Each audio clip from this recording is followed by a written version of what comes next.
If you told me 3 months earlier that I'd be working in a private royal garage on the outskirts of a desert city, I would have laughed. I was just a 25-year-old guy from a small American town who knew more about engines than people. But life has a strange way of dropping you into places you never expected. Al-Karam was one of those places. The days were scorching, the nights breathed a cool, ancient silence, and everything seemed to shimmer under the desert moonlight. The palace garage wasn't just a building, it was a sanctuary for cars. Sleek, powerful machines lined up like obedient soldiers waiting for my hands to wake them. It was the one place where I never felt judged, never felt like an outsider. But the night everything changed started like any other. Me alone in the garage, sitting under buzzing fluorescent lights, finishing paperwork I'd been avoiding. The world was quiet, the air still. Outside, the desert hissed with wind. Then I heard it. A low, struggling engine rattling toward the entrance, too expensive to sound that sick. I stood up just as the garage door rolled open, and a black SUV rolled inside, headlights cutting through the dim space. The engine coughed, sputtered, then died the moment the driver parked. I expected a driver to step out. Most royals sent someone to do their errands.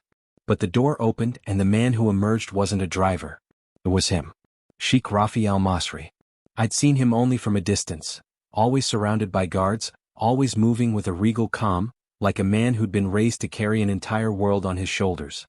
He was older than me, maybe late 30s or early 40s, tall and steady, wearing flowing white robes edged with gold that seemed to catch even the smallest light. His presence didn't merely fill a room, it altered the air. I froze halfway between professionalism and plain shock. He glanced around the garage, then at me. When his eyes met mine, something in my chest tightened. "Are you the mechanic?" he asked, voice low and unhurried, as if he had the luxury of time. "Yes, sir," I managed. My palms were already sweating. "I can take a look." His gaze lingered on me a moment too long before he nodded. "Thank you." The driver, who I'd assumed existed, was nowhere. He was alone. That fact sat strangely with me. He stepped aside as I moved to the front of the SUV. I popped the hood and leaned over the engine. It didn't take long to spot the issue. A loose wiring connection. A simple fix. 20 minutes if I took my time. But I couldn't focus. I could feel him watching me. Not just observing. Watching. His presence behind me was warm, steady, like standing near a fire you didn't realize you needed. I pretended not to notice, but my heart betrayed me, beating faster despite my best efforts. "You work very late," he said after a long stretch of silence. I didn't look back. "It's quieter at night. Easier to focus." He hummed thoughtfully. "Quieter, yes. Not always easier." I tightened a bolt, pretending his voice didn't unravel something inside me. After a moment he stepped closer. Close enough that I felt the faint warmth of his robe brush my shoulder as he leaned slightly to see what I was working on. I inhaled sharper than I meant to. He noticed. "I didn't mean to startle you," he said gently. "You didn't," I lied. There was a small pause, then he spoke again, softer this time. "You must be far from home." Something in the way he said it felt personal. Like he wasn't just asking about geography. "I guess I am," I replied, finally daring to glance back at him. But when I did, I regretted it instantly. His eyes, deep, dark, unreadable, were fixed on me with a calm intensity one wasn't prepared for. Not judgment. Not suspicion. Something else. Something I didn't have a name for in that moment. He looked away the moment he realized I'd caught him, but not before a flicker of something passed between us. I finished the repair and closed the hood. "It should run fine now," I said. My voice sounded steadier than I felt. Just a loose connection. He stepped forward, examining the car, but his focus was more on me than the engine. "You noticed the problem quickly," he said. "You're careful. You have good instincts." The compliment caught me off guard. "I just try to do my job well." "Many people try," he said, head tilting slightly. "But very few succeed with sincerity." I didn't know how to respond to that. I didn't know how to handle him. He looked at the clock. "It's late. You should not be driving back to the workers' compound at this hour." "Oh, it's fine," I said quickly. "It's not that far." He raised an eyebrow, not condescending but firm. "The desert roads are dangerous at night. I insist you stay at the palace." I blinked. "Sir, really, I don't want to." He stepped a little closer, voice dropping to something almost gentle. "You're not leaving tonight." It wasn't a command. Not exactly. It was certainty. A certainty that settled deep in my stomach. I opened my mouth to protest, then closed it. because something about the way he said those words made me feel strangely safe. Protected. See? As if he wasn't just worried about my drive. As if he wanted me near. I didn't understand it then. But the moment hung between us like a fragile thread pulled tight. He offered a small, almost imperceptible smile. Come, he said. I will show you to the palace. When he walked toward the SUV, I followed without thinking, drawn by something I couldn't name. The garage door opened to the cool desert night, and he stood beside the passenger door, waiting for me with a patience that felt too tender for someone of his stature. When I slid into the seat, he glanced at me briefly before starting the engine. A look that lasted half a second too long. A look that changed everything. I didn't know then what that night would become, or how deeply it would carve itself into me. I only knew one thing. The way he looked at me. It didn't feel like nothing. And my life, quiet, predictable, ordinary, was about to shift in ways I could never have imagined. I didn't expect the palace to feel alive at night. From the outside, its tall stone walls looked cold and ancient, but the moment Sheikh Rafi drove through the gates, it was like entering another world. Torches burned along the walkways, their flames dancing against polished marble. The gardens glowed under soft lanterns, filled with the scent of jasmine and desert rose. A warm breeze moved through the air as if the night itself was breathing. I sat in the passenger seat trying not to stare like a tourist, but failing. The sheikh noticed. Your first time seeing the palace up close? He asked. I nodded, sinking deeper into the leather seat. I didn't think I would ever be invited inside. You weren't invited, he said, turning the steering wheel with a steady hand. You were brought for your own safety. I swallowed. Right. My safety. But it didn't feel like just that. The security guards at the gate reacted immediately when they saw him, straightening their backs, placing hands over their hearts, stepping aside with silent respect. Every gesture reminded me who he was. A leader. A ruler. Someone who didn't need to explain himself. Yet here he was, alone with me. When we parked near a side entrance, he stepped out first, his robes catching the moonlight. I hesitated before following. The scarlet carpet under our feet was softer than anything I'd ever walked on. 2 guards opened the door for him. He looked at me, giving a small nod. Come. The moment I stepped inside, cool air washed over me. The palace interior was breathtaking.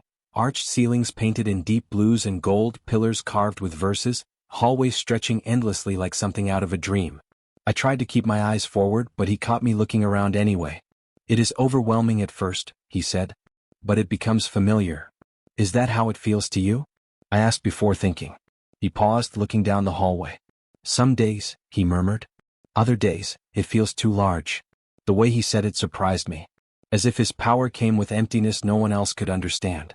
We walked side by side, our footsteps echoing in the quiet halls.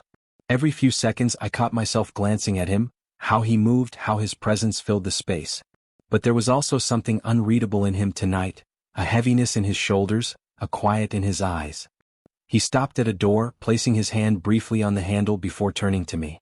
You will stay here, he said softly. It is one of the guest rooms. The door opened to reveal a room larger than my entire apartment back home. Silk curtains, carved furniture, golden lamps casting warm light across a king-sized bed covered in white linens. I stood at the threshold, unsure what to say. This is too much, I whispered. Rafi shook his head. It is appropriate. Appropriate. As if that explained everything. I stepped inside, feeling almost afraid to touch anything. He followed, watching me take in the space. There is food in the adjoining room if you are hungry, he said. And fresh clothes if you need them. I laughed softly, unable to help it. Clothes? I think your palace has more hospitality than my entire hometown. He gave a small smile. A guest should never feel lacking. Then, as if he couldn't stop himself, he added, especially you. The words lingered between us, heavier than anything else he had said. I turned slowly to look at him. Why, especially me? He didn't answer right away. His jaw tightened, his eyes dropping to the floor for the briefest second, as if he'd revealed something unintentionally. When he finally met my gaze, his expression had softened into something almost vulnerable. You work alone, he said. Far from anyone familiar. Far from people who care for you. A beat. And I see that. My breath caught. No one had ever said something like that to me. Not with that softness. Not with that truth. I opened my mouth to speak, but he took a step back, regaining his composure. You should rest. Tomorrow will be long. He moved toward the door. Good night, he said, his voice low and steady. But before he could leave, I blurted out, "Wait." He turned slowly. I swallowed. "Why were you driving alone tonight?" A simple question. But his expression changed just slightly. "Sometimes," he said, "a man needs to escape his own walls." That answer should have made sense, but it didn't. Not fully. "Escape them for what?" I asked gently. He looked at me, really looked, and the silence between us thickened, stretched, warmed. His hand rested on the doorframe, gripping it lightly. "For a moment of quiet," he said. Then softer. "For a moment of being seen." My pulse thudded in my ears. He held my gaze for a heartbeat too long, then turned and walked out, closing the door with a quiet click. I stood alone in the middle of the room, heart pounding, replaying every second of the night. Every look. Every word. Being seen. He said it like it was something rare. Something he was starved for. I let out a long breath and wandered toward the window. The view overlooked the palace gardens, glowing under lantern light. I pressed my hand to the glass. I shouldn't feel this way. Not about him. Not about someone so far above me, someone I barely knew. But something about him, his loneliness, his steadiness, the weight he carried silently, pulled at me. I changed into the soft robe left on the bed and stepped into the hall bathroom. When I turned on the light and caught my reflection, I barely recognized myself. My face looked flushed, my eyes too bright. Everything in me felt unsettled. Awake. I returned to the room and sat on the edge of the bed, running a hand through my hair. I didn't expect him to come back. I didn't expect anything. But when I finally lay down, staring at the ceiling, I realized something with a strange ache in my chest. I didn't feel like a guest. I felt chosen. Not by the palace. Not by its beauty. But by him. And that thought kept me awake long into the night, listening to the desert wind whisper against the windows, wondering why his eyes lingered when he looked at me, why his voice softened, why his walls opened just a little in my presence. I didn't have answers. But I knew one thing. This night, the night I stayed, was the beginning of something neither of us would be able to undo. I woke to the soft hum of morning. For a moment I forgot where I was. The ceiling above me wasn't cracked drywall. The sheets weren't rough and thin. There was no sound of traffic outside, no neighbor's TV through the wall. Just quiet. A kind of quiet that didn't exist in my life. The guest room curtain moved gently with the breeze, letting in stripes of sunlight that glowed across the floor. I sat up slowly, rubbing my eyes, trying to piece together everything from last night. The palace. The long halls. Rafi's voice. His eyes. The way he said for a moment of being seen. I was still thinking about it when a knock sounded at the door. "Come in," I said automatically, then regretted how unprepared I was. The door opened. Rafi walked in. He wasn't in robes this time. He wore simple black pants and a loose cream shirt that made him look younger, softer somehow. His hair, usually perfect, was slightly undone, like he'd run a hand through it too many times. "Good morning," he said quietly. Suddenly I was aware of how messy my hair was. How wrinkled my robe looked. How fast my heart was beating. "Morning," I managed. He stepped inside but didn't come too close. Instead, he looked around the room as if making sure I had slept well, then let his eyes finally land on me. "Did you rest?" he asked. "I tried," I said honestly. "This place is too comfortable. It's distracting." A faint smile tugged at his lips. "That is the strangest criticism I have ever heard." "It's not criticism," I said quickly. "Just new." He nodded slowly, his expression unreadable again. "New can be good." There was something in the way he said it, careful, cautious, like he was talking about more than just the room. Silence stretched between us, warm and thick. I kept waiting for him to explain why he was here. Why he came personally. Why he looked tired under the eyes, like he hadn't slept either. Instead he said, "Breakfast is ready if you'd like to join me." Join him. Not the staff. Not a dining hall. Him. "Yeah," I said softly. "I'd like that." We walked through the palace corridors together, sunlight spilling through tall windows. The air smelled faintly of coffee and cardamom. Rafi didn't speak much, but he stayed close. Close enough that our arms brushed sometimes, like last night's distance had been replaced with something more comfortable. Or something more dangerous. He led me to a small sunlit room with open doors leading to a balcony. A round table was set with breakfast, warm bread, fruit, cheese, honey, tea. I sat down slowly. "You didn't have to do all this," I said. He sat across from me, his gaze steady. "I didn't do it for a guest. I did it for you." My breath caught. Why did he keep saying things like that? Before I could ask, he poured tea for both of us. His movements were precise, elegant. When he pushed the cup toward me, his fingers brushed mine for a second, soft, warm, unplanned. But the touch stayed in my skin long after. He watched me take the first sip as if my reaction mattered. The tea was sweet, warm, calming. "This is really good," I said. He leaned back slightly, a gentle pride in his expression. "My mother used to make it. She believed a good morning begins with quiet." I hesitated. "Did you know I was awake?" Before knocking. He didn't answer right away. Instead, he lifted his cup, took a small sip, and set it down carefully. "I heard you moving," he finally said. And I waited. "Why?" I asked. His eyes lifted to mine. "In case you needed time." Something in my chest tightened. He wasn't just a leader. Not just a figure of authority. He noticed things. He cared in ways he probably didn't allow himself to. I pushed a piece of bread around my plate. "Do you always check on your guests personally?" "No." Then after a beat, softer. "You are not like the others." The room suddenly felt smaller, warmer, like the air was holding its breath. He looked away as if realizing he'd said too much and stood from the table. "Would you like to see the gardens? It's cooler in the mornings." I nodded, grateful for something to do with my hands, my eyes, my heart. The gardens were even more stunning in daylight. Sunlight glimmered off fountains, reflecting patterns on the stone pathways. The scent of jasmine was stronger. Birds hopped along the edges of tiled pools. Rafi walked beside me, hands behind his back, the breeze tugging at his shirt. "This is where I come when my head becomes too loud," he said quietly. "Your head?" I asked, surprised. "You seem in control. All the time." He let out a small breath, almost a laugh. "That is the illusion. The reality is less graceful." I looked at him, really looked. His shoulders were tense. His eyes carried shadows. He looked like a man who held the weight of too many expectations, too many responsibilities. "Last night," I said gently, "you said you needed to escape your own walls." He stopped walking. His silence stretched long enough that I wondered if I'd gone too far. Maybe I should have stayed quiet. Maybe he didn't want to talk. "You asked why," he said, still facing forward. I nodded, even though he wasn't looking. He turned slightly, the breeze catching the edge of his shirt. "This palace is full of people," he said quietly. "Yet I have never felt more alone." My chest tightened. Before I could think, I stepped a little closer. Not touching. Just close enough that he could feel someone beside him. He blinked slowly, like the nearness startled him. "You're not alone right now," I said softly. He looked at me for a long moment, too long, too intensely. I felt it in my stomach, my throat, my breath. His eyes searched mine as if trying to understand something he hadn't expected. For a second, just a second, he started to lift a hand like he might touch my arm. But he stopped. Instead, he exhaled slowly, the tension in his shoulders relaxing just enough. "There is something different about you," he murmured.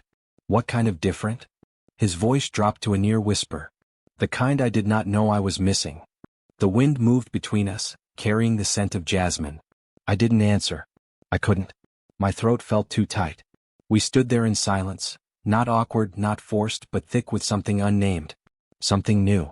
Something neither of us were brave enough to say aloud yet. But we both felt it. Something had changed. And silence was no longer empty. We stayed in the garden longer than we should have. Neither of us spoke. There was no need. The silence between us wasn't empty anymore. It was charged, warm, almost alive. The morning sun filtered through the leaves above us, painting shifting patterns across Rafi's face. I kept catching myself staring. He must have noticed, but he didn't say anything. Eventually he began walking again and I followed. We moved along a narrow stone path that wound around a fountain. The sound of water echoed softly against the walls. When we reached a shaded archway, Rafi paused. He reached out, brushing his fingers lightly along a vine of jasmine flowers. The small white petals trembled under his touch. "This was my mother's favorite spot," he said. I stepped beside him. "Did she spend a lot of time here?" "Yes." His voice softened. "She said the flowers reminded her that tenderness could survive even in harsh places." I looked at him. "Do you believe that?" He hesitated. "I used to." Something fragile passed through his expression, something almost raw. And without thinking, I reached out, gently touching his arm. Just above the elbow. A small gesture. Barely anything. But he froze. His breath caught. His eyes lifted to mine, not guarded, not distant, but open in a way that startled me. I started to pull my hand back, but his fingers moved quickly, catching my wrist before I could. It wasn't tight or demanding, just there, warm, steady. My heart thudded hard. For a moment, neither of us moved. His thumb brushed lightly against the inside of my wrist, almost unconsciously, like he wasn't thinking, just feeling. He murmured, voice barely above a whisper. I forget what gentleness feels like. The words hit me in a place I didn't expect. I swallowed, stepping a little closer, not touching any more than before, but close enough that I could feel the heat radiating from him. You don't have to, I whispered. Not with me. His fingers tightened slightly around my wrist. Not possessive. Not fearful. Just wanting contact. He looked down at our hands as if memorizing the way our skin touched. This is not wise, he said. I know. This is not expected. I know. This is not. His voice broke off, unable to finish. Wrong? I offered gently. He met my eyes then. Really met them. And in that second, everything he'd been holding back, every wall, every practiced distance, cracked just a little. No, he said quietly. Not wrong. My chest tightened, heat spreading through me. It felt like standing on the edge of something big, dangerous, beautiful. Then a distant voice called out from somewhere deeper in the palace. Your Highness. Rafi flinched at the interruption, his expression shifting back into the mask he wore for the world. He let go of my wrist slowly, almost reluctantly, the warmth fading from my skin the moment his touch left. I felt the absence like a bruise. A guard stepped into view. Forgive me. There is a delegation arriving early. They request. I know what they request, Rafi said, sharper now, more controlled. Tell them I will be there shortly. The guard bowed and left. Rafi kept staring at the ground for a few seconds, jaw tight. The softness from moments ago disappeared under the weight of responsibility. But I had seen it. He exhaled slowly, then looked up at me again. His voice softened. I should not have. He stopped, struggling for words. I should be stronger than this. I shook my head. Stronger than what? Feeling something? His eyes flickered. That is exactly what I mean. I stepped closer, not touching, but close enough to remind him I wasn't afraid of whatever was happening between us. You don't have to pretend with me, I said gently. His breath hitched. Just barely. But I heard it. And then, in a move so unexpected I didn't have time to react, he lifted his hand and touched my face. The pads of his fingers brushed along my jaw, barely there, like he was afraid I'd break. Or disappear. Or that the moment would vanish if he pressed too hard. A slow, careful stroke. It felt like electricity. My eyes fluttered shut without meaning to, breathing in the scent of him, warm, clean, something like cedar. When I opened them again, he was staring at me with an intensity that made the world around us blur. I don't know why you, he swallowed. Why you make me forget myself. I leaned slightly into his touch. Maybe because you let yourself be real with me. Something broke in his expression. A tiny surrender. Then, as quickly as he touched me, he let his hand fall. He stepped back, retreating into the safety of distance, shoulders straightening, jaw tightening, the mask sliding back into place. I have duties, he said quietly. Many of them. I nodded. I know. I cannot allow myself to be distracted. Am I distracting? I asked, voice barely a whisper. He hesitated. Yes, he said. More than you know. My breath caught. He turned away as if afraid he'd say more if he looked at me even a second longer. I must go. But you may stay here. Rest. Explore. You are safe within these walls. Safe. But he wasn't talking about guards or danger. He meant something else. He meant with him. He took a few steps before pausing. What happened here? A beat. You understand I cannot allow it to happen again. But the way he said it, soft, pained, told me he didn't believe it. Neither did I. He left without waiting for my answer. And as I stood beneath the archway, the scent of jasmine swirling around me, my wrist still tingling where he'd held it, my face warm where his fingers had brushed, I knew one thing with certainty. What happened wasn't just a moment. It stayed. It lived. And it wasn't going away. The days that followed were strange. I worked in the garage as usual, but something had shifted.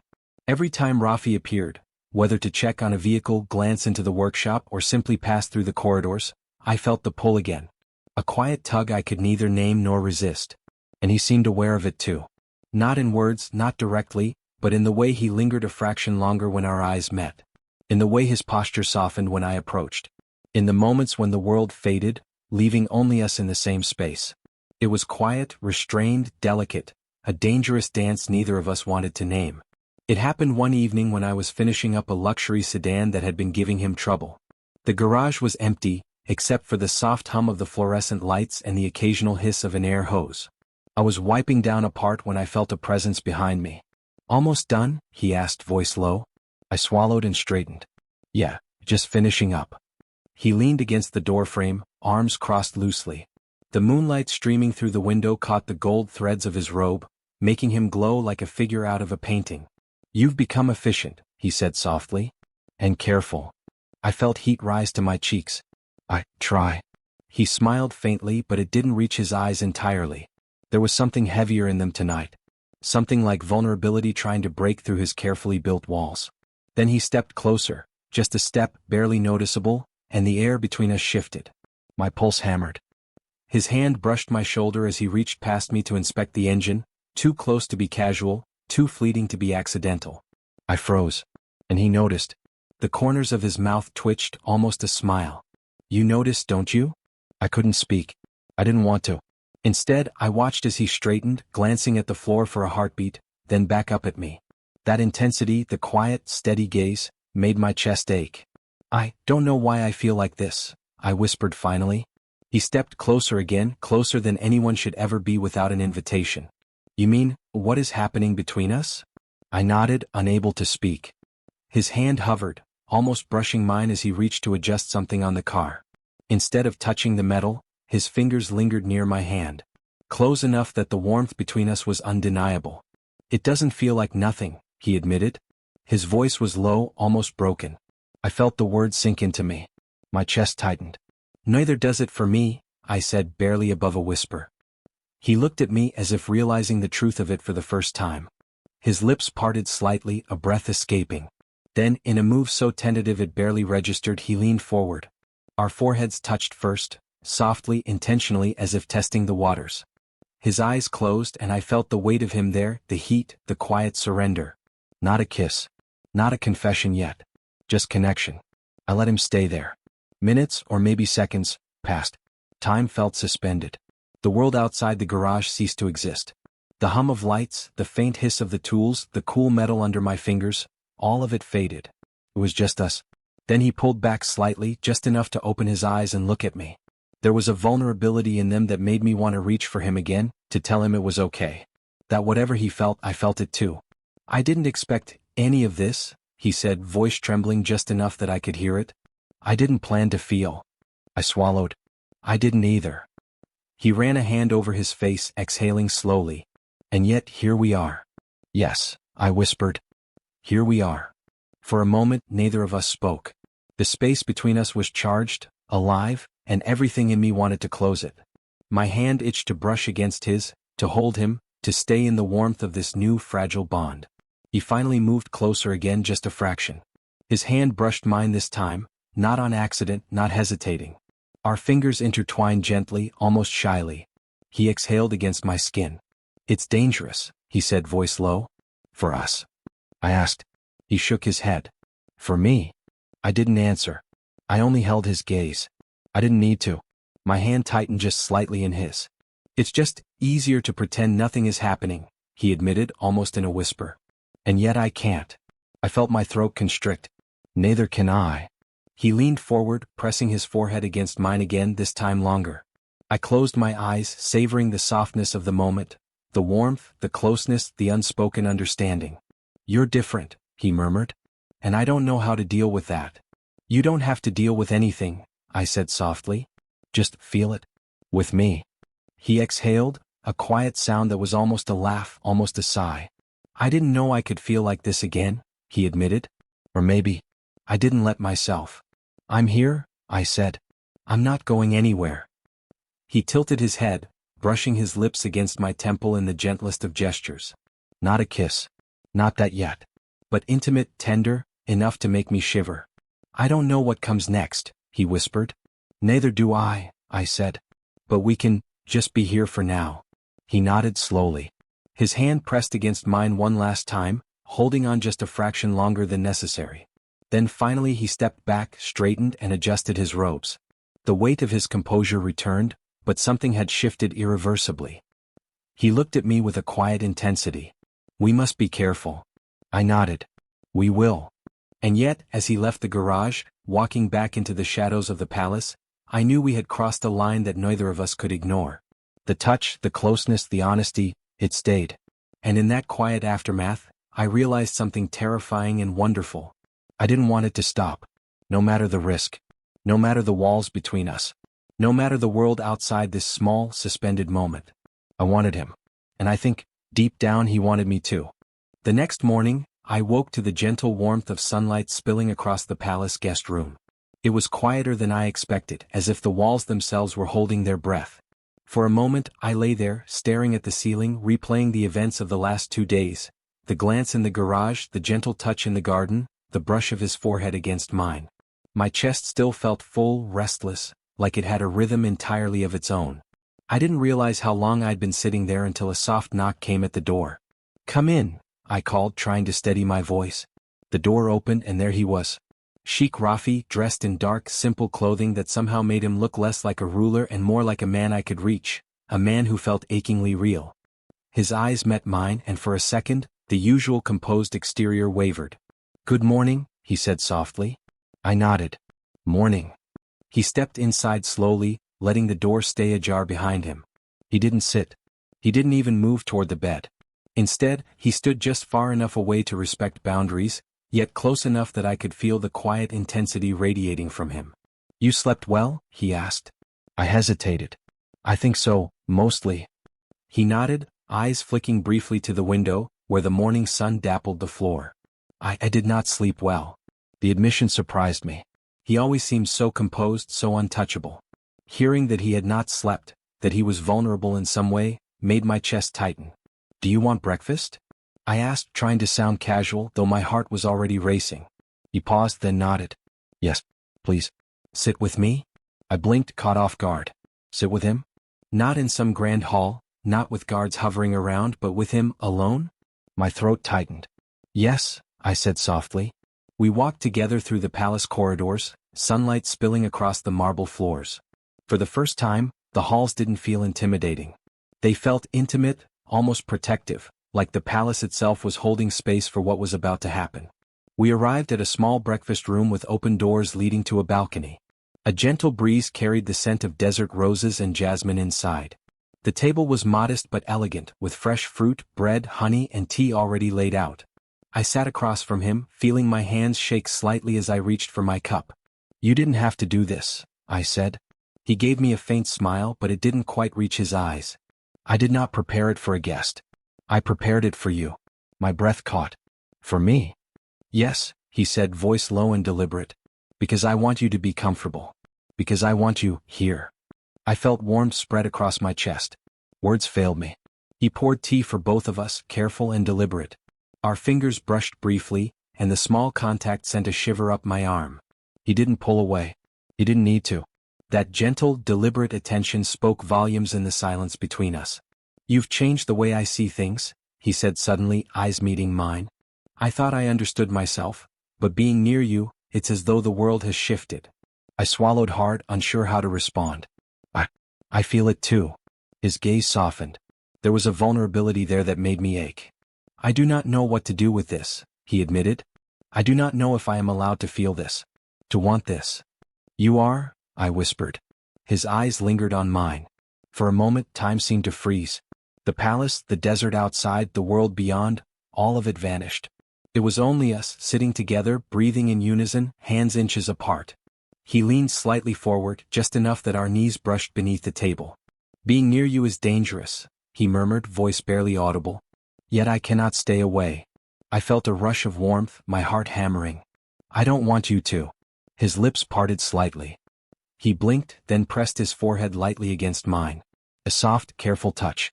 Not a kiss, not a confession yet. Just a quiet surrender. I leaned into it, feeling the warmth, the steady rhythm of his breath against mine. "I didn't know I was waiting," he whispered, voice trembling. "For someone like you." I swallowed. "And I didn't know I was ready to see someone like you." We stayed like that for a long time, foreheads touching, hands almost brushing, breathing each other's air. Nothing needed to be said. Nothing needed to happen. Just this presence. Finally, he lifted his head slightly, just enough to look into my eyes again. "I do not know what tomorrow will bring," he said, "or the day after. But I know. I want to stay here like this as long as I can." "Then we stay," I whispered. He let out a quiet laugh, almost a sigh, as if releasing some weight he had carried for years. His hand finally reached for mine and our fingers intertwined gently. Not forceful. Not demanding. Just there, steady, warm, alive. "It feels wrong and right at the same time," he admitted, resting his forehead on my shoulder briefly.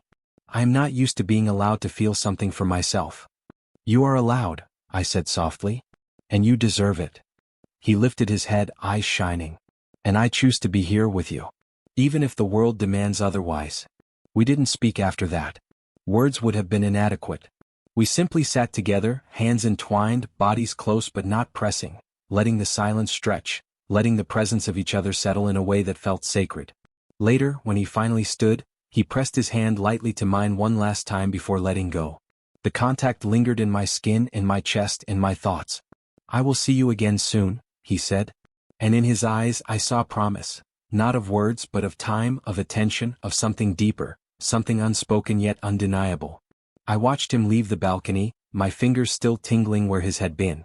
And in the quiet aftermath I realized something terrifying, exhilarating, and beautiful.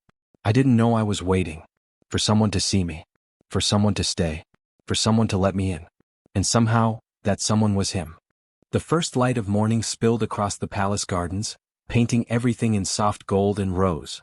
I woke before the sun fully rose, lying on the edge of the bed, listening to the quiet hum of the world outside. For a moment, I let myself linger in the stillness, remembering the way Rafi had pressed his forehead against mine yesterday, the way his hand had found mine as naturally as if it belonged there. I didn't know what this was yet. I didn't know if it was fleeting, forbidden, or impossible. All I knew was that I wanted it to last, if not forever then at least for now. When I stepped into the balcony, the desert wind brushing my hair, I found him already there. Leaning against the railing, robes catching the first light, looking out at the endless dunes. He turned as I approached, offering a small, almost shy smile, the kind that felt personal, intimate, like he had saved it only for me. "Good morning," I said softly. "Good morning," he replied. His voice carried the quiet weight of someone unused to tenderness, yet slowly learning to accept it. We didn't speak for a while. The silence was comfortable, not heavy, not strained. We simply stood side by side, the desert stretching before us, the palace behind, the wind moving through our clothes and hair. "I never expected this," he murmured finally. "I never expected." He paused, struggling for the words, then let them fall unspoken. I nodded. "Neither did I." He looked at me, really looked at me. And in that gaze, I saw the same mix of wonder, hesitation, and longing that I felt myself. "You could leave," he said softly, almost as if testing me. "I'm not," I replied. "Not now. Not yet." He exhaled, a breath of relief or maybe surrender. "Good," he said. We moved back into the palace, walking slowly through the quiet halls. For the first time I felt at ease here, not just in the grandeur but with him. Every step, every brush of our shoulders, every glance felt like we were learning a secret language. Breakfast was simple, shared in the sunlit corner of the dining room, but for some reason, it felt monumental.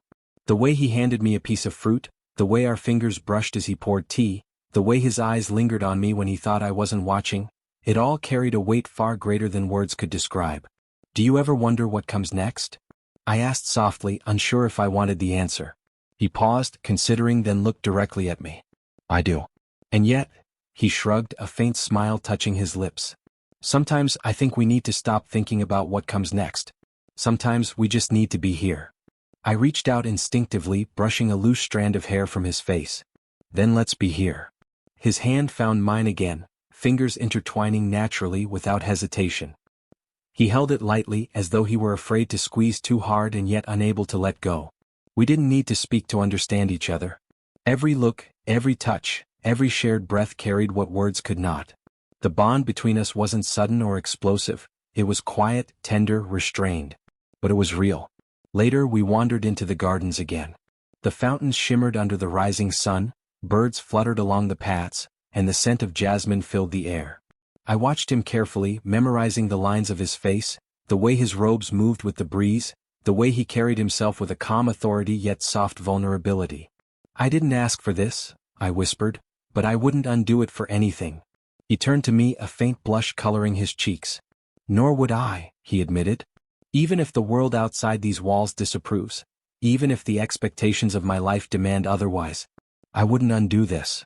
We stopped near a fountain, the water sparkling like tiny stars. He pressed his forehead to mine once again, gentle and unhurried. Our hands remained clasped, our breaths mingling. "I don't know what this will become," he said softly, voice trembling slightly. "I can't promise tomorrow. I can't promise next week. But I can promise this moment. Here. Now." "I'll take that," I replied. We stayed there for a long time. No words. No questions. Just presence. Just the quiet certainty that whatever it was between us, fragile, complicated, terrifying, beautiful, it was ours. And for now that was enough. Eventually we moved back inside, sharing small gestures that felt monumental. A hand lightly brushing against another, a smile exchanged over a shared joke, the soft laughter that carried no pretension, just honesty. Every touch, every look, every quiet exchange built the bridge between us, one brick at a time. Later, when it was time for me to leave the garden, he walked with me to the doorway. The morning sun highlighted his sharp features, softened by a warmth I hadn't seen before. "Whatever this becomes," he said finally, pressing a hand to mine one last time, "I am grateful it began." "Me too," I whispered. We held hands a moment longer, neither wanting to let go, both knowing that the world outside the palace walls might be complicated, might demand restraint, might test us in ways we weren't ready for. But right now, in this small bubble of light and air and quiet intimacy, it didn't matter. I didn't expect it. I didn't ask for it. But I wouldn't undo it for anything. And when I finally stepped away, leaving the palace doors behind me, I carried something with me that had nothing to do with distance, titles, or expectations. I carried the knowledge that someone had seen me. That someone had wanted me. That someone, impossibly, beautifully, undeniably, had let me into their world. And that, I realized, was enough. The desert stretched before me, endless and golden. The palace receded behind me, vast and silent. And in between, the thread connecting us remained, fragile and steadfast all at once. Whatever this becomes, I thought, walking into the sun, I know one thing. It is real. And it is ours. And sometimes, that is all that matters.